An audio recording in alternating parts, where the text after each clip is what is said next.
Hello everyone, कैसे हैं आप लोग। आई होप कि आप लोग बहुत अच्छे होंगे और अपनी पढ़ाई को भी बहुत अच्छे तरीके से कंप्लीट और कवर अप कर रहे होंगे।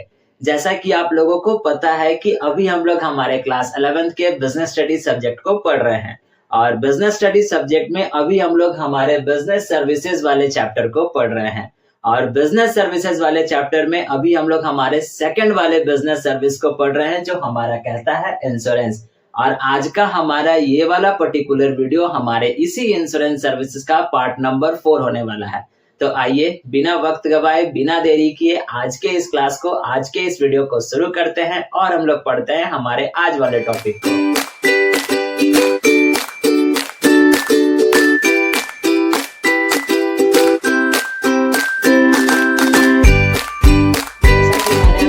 बताया कि आज के इस क्लास में हम लोग हमारे इंश्योरेंस सर्विसेज के पार्ट नंबर 4 को पढ़ेंगे।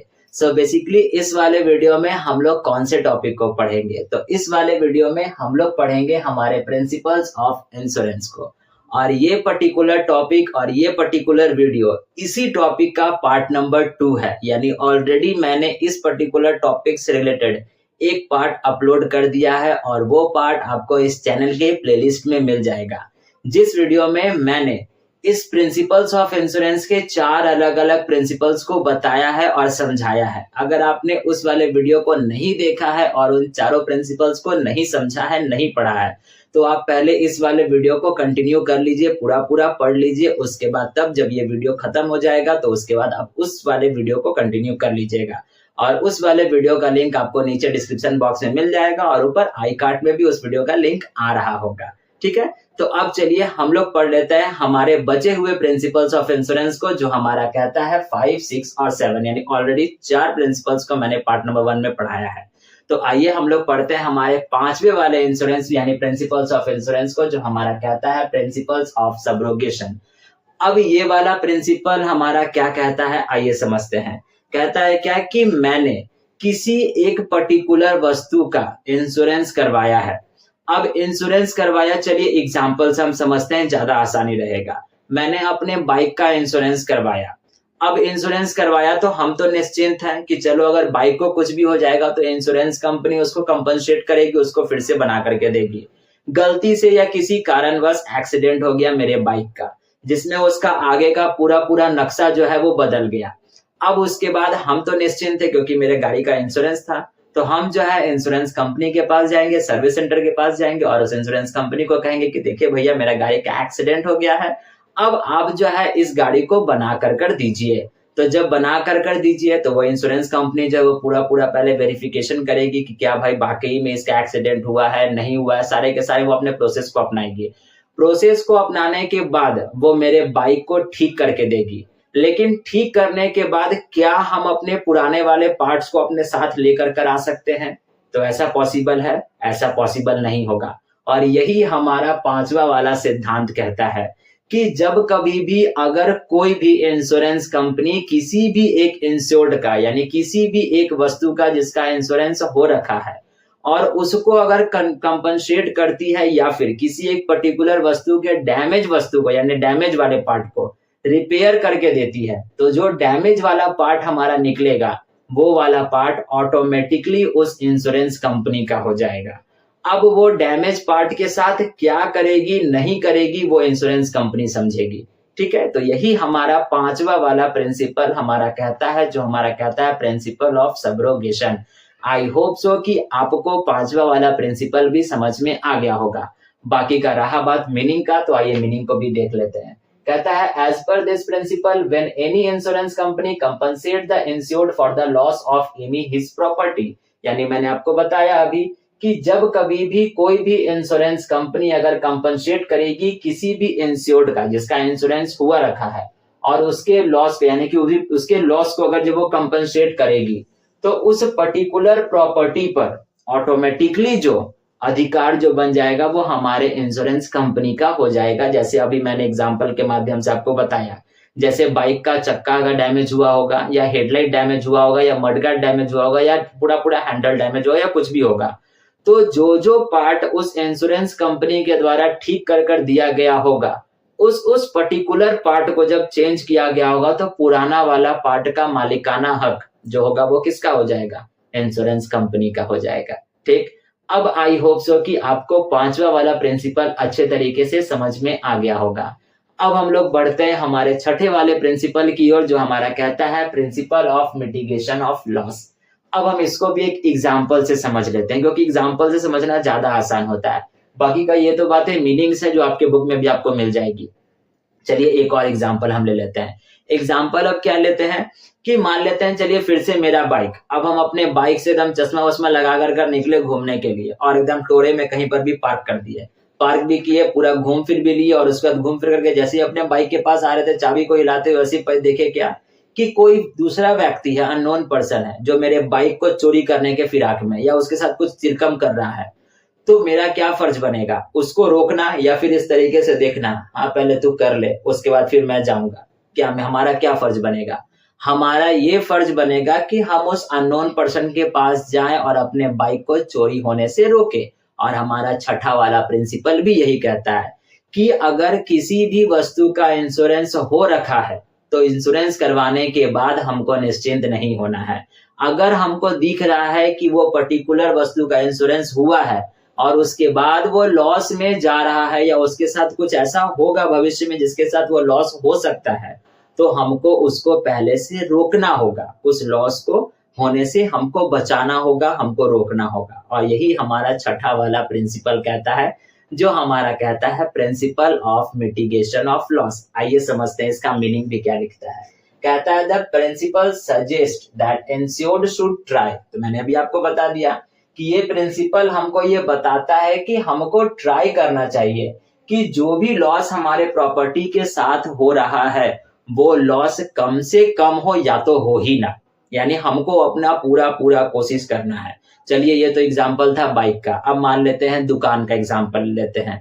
मैंने दुकान खोला, दुकान में अचानक से आग लग गया। अब आग लग गया तो हमको तो पता चल गया कि दुकान में आग लगा है, तो हमारा क्या फर्ज बनेगा? उस पे पानी डालने का या हाथ पे हाथ ऐसे रख करके इंतजार करने का? पूरा जल जाने तो कोई दिक्कत नहीं, इंश्योरेंस तो हो रखा है, इंश्योरेंस कंपनी भरेगा। तो क्या हमारा ऐसा फर्ज होना चाहिए? हमारा ऐसा फर्ज नहीं होना चाहिए। हमको वो हर एक कोशिश करना है जिससे हमारे दुकान के लॉस जो है वो कम से कम हो सके। और यही हमारा छठा वाला प्रिंसिपल कहता है, जो हमारा होता है principle of mitigation of loss. I hope so कि आपको ये छठा वाला प्रिंसिपल भी समझ में आ गया होगा। अब हम लोग बढ़ते हैं हमारे सातवें वाले प्रिंसिपल की ओर, आखिरी वाले प्रिंसिपल की ओर, जो हमारा कहता है प्रिंसिपल ऑफ प्रॉक्सिमेट कॉज। अब इस वाले प्रिंसिपल को ध्यान से समझिएगा। कहता है क्या कि मैंने आपको बताया था इंश्योरेंस के यानी इंट्रोडक्शन क्लास में कि इंश्योरेंस जब भी होगा तो वो एक कॉन्ट्रैक्ट होगा, और उस कॉन्ट्रैक्ट में हम एक छोटी यानी हर एक छोटी से छोटी इंफॉर्मेशन लिखेंगे और ये भी मेंशन करेंगे कि किस किस लॉस में या फिर किस किस एक्सीडेंट में हमको कंपनसेशन अमाउंट मिलेगा। जैसे अगर मेरा दुकान है तो हम उसमें मेंशन करवाएंगे कि चोरी होगा तब भी हमको लॉस मिलेगा, अगर आग लगेगा तब भी हमको लॉस मिलेगा, अगर किसी एम्प्लॉय के द्वारा अगर हमको धोखा मिलेगा तब भी लॉस होगा, यानी तब भी अगर लॉस होगा तब भी हमको कंपनसेट मिलेगा। तो हर एक छोटे से छोटे डिटेल को हम लिखवा के चलेंगे ताकि इन फ्यूचर अगर किसी भी कारण से अगर हमको लॉस होता है तो इंश्योरेंस कंपनी कंपनसेट करने से पीछे ना हटे। लेकिन यहाँ पर ऐसा क्या कहता है कि अगर हमने जो है अपने दुकान का इंश्योरेंस करवाया और उसमें लिखा क्या कि आग लगने की वजह से अगर कोई नुकसान होगा तो इंश्योरेंस कंपनी भरेगी, लेकिन चोरी होने की वजह से अगर आपको कोई लॉस होता है तो इंश्योरेंस कंपनी नहीं भरेगी। तो यहाँ पर कहता क्या है कि आप अगर इंश्योरेंस करवा रहे हो तो सारे के सारे रीजंस उस इंश्योरेंस कॉन्ट्रैक्ट में मेंशन होने चाहिए। अगर वो पर्टिकुलर रीजन अगर उस कॉन्ट्रैक्ट में मेंशन नहीं है तो इंश्योरेंस कंपनी उस पर्टिकुलर रीजन के बाद अगर कोई लॉस होता है या उस पर्टिकुलर कारण की वजह से अगर कोई लॉस होता है तो इंश्योरेंस कंपनी एक भी पैसा का, एक भी रुपया का भरपाई नहीं करेगी। एग्जाम्पल एक समझ लेते हैं। मेरा फिर से एक दुकान, चलिए हम अपना दुकान खोल लिया। अब दुकान खोल लिया, हम इंश्योरेंस भी करवा लिए, लेकिन उस इंश्योरेंस में मैंने बस केवल एक ही रीजन मेंशन करवाया था कि अगर चोरी होगा तो हमको कंपनसेट मिलेगा, आग लगेगा तो उसका कोई जिम्मेदारी नहीं है। अब दुकान में चोरी नहीं हुआ लेकिन आगे लग गया, तो क्या हम इंश्योरेंस कंपनी से कंपनसेशन अमाउंट मांगेंगे? नहीं मांग सकते हैं। क्यों नहीं मांग सकते हैं?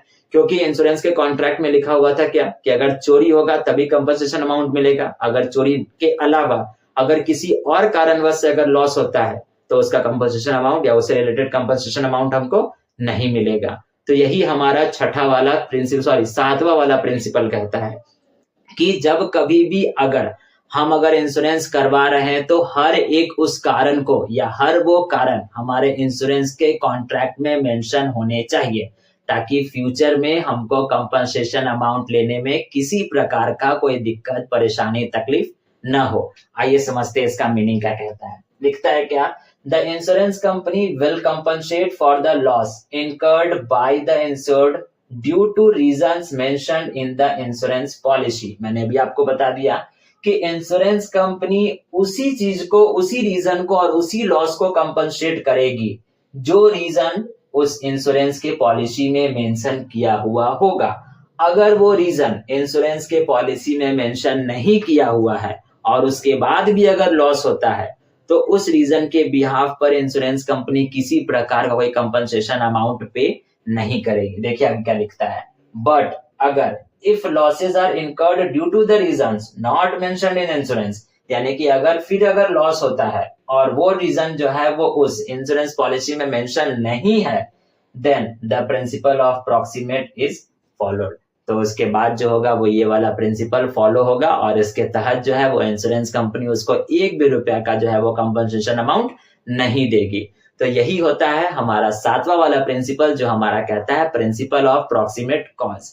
अब आई होप कि आपको ये तीनों के तीनों प्रिंसिपल समझ में आ गए होंगे।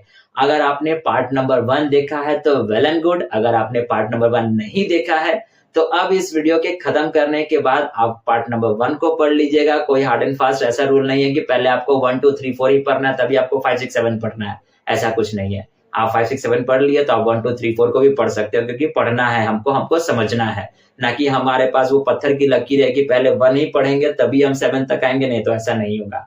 तो ऐसा कुछ भी नहीं है। आप इस वाले वीडियो को देख लिए, अब आप 1 2 3 4 वाले पार्ट को, यानी इसके पहले वाले पार्ट को आप पढ़ सकते हो। ठीक है, तो अभी हम लोगों ने क्या पढ़ा? तो अभी हम लोगों ने हमारे प्रिंसिपल्स ऑफ इंश्योरेंस के बचे हुए 3 प्रिंसिपल्स को पढ़ा है और आई होप सो कि आपको ये तीनों के तीनों प्रिंसिपल्स अच्छे तरीके से समझ में आ गए हैं। तो अभी आप सबसे पहले क्या कीजिए, वीडियो को यहाँ पर पॉज कीजिए और इसका स्क्रीनशॉट लेकर कर अपने पास रख लीजिए और मेक श्योर कि आप इसको अपने कॉपी में बहुत अच्छे तरीके से राइट डाउन कीजिएगा। और इसी वीडियो के साथ साथ हमारा ये इंश्योरेंस सर्विसेज वाला पार्ट जो है वो अब खत्म हो गया। यानी बिटवा में से हम लोगों ने बी पढ़ लिया, आई पढ़ लिया, यानी बैंकिंग पढ़ लिया, इंश्योरेंस पढ़ लिया। अब नेक्स्ट बारी हमारी है ट्रांसपोर्टेशन यानी टी वाले पढ़ने की, यानी टी को पढ़ने की, जिसको हम लोग ट्रांसपोर्टेशन के नाम से जानते हैं। ठीक है, तो आज के इस वीडियो के साथ साथ हमारा ये इंश्योरेंस सर्विसेज वाला पार्ट जो है वो अब खत्म हो गया। अगर आपको लगता है कि कोई एक ऐसा पॉइंट, कोई एक ऐसा टॉपिक आपके बुक में है जिसको मैंने कवर अप नहीं किया है और वो आपके लिए इंपॉर्टेंट है, आपको ऐसा लग रहा हो, तो आप प्लीज कमेंट बॉक्स में हमको बताइएगा। उस वीडियो से या उस टॉपिक से रिलेटेड एक पर्टिकुलर वीडियो बनाकर अपलोड कर देंगे। ठीक है, तो आज के इस वीडियो के लिए बस इतना ही हम लोग रहने देते हैं। अब हम लोग मिलेंगे हमारे नेक्स्ट वाले बिजनेस सर्विसेज पे, जो हमारा कहता है ट्रांसपोर्टेशन। ठीक, तो आज के इस वीडियो के लिए बस इतना ही। अगर आप वीडियो को यहाँ तक देखे हो, ये सारे के सारे पॉइंट्स, ये सारे के सारे प्रिंसिपल्स आपको अच्छे तरीके से समझ में आ गए हैं, तो वीडियो को लाइक करके जाइएगा। चैनल पर नए होंगे तो चैनल को सब्सक्राइब भी कर लीजिएगा और अपने फ्रेंड्स के साथ शेयर भी करते जाइएगा। और लास्ट जाते जाते एक प्यारा सा कमेंट भी करते जाइएगा। अब हम लोग मिलेंगे इसी बिजनेस सर्विसेज के नेक्स्ट वाले बिजनेस सर्विस पे, यानी ट्रांसपोर्टेशन पे। तब तक के लिए आप अपना ख्याल रखिएगा, ध्यान रखिएगा। Thank you and bye bye.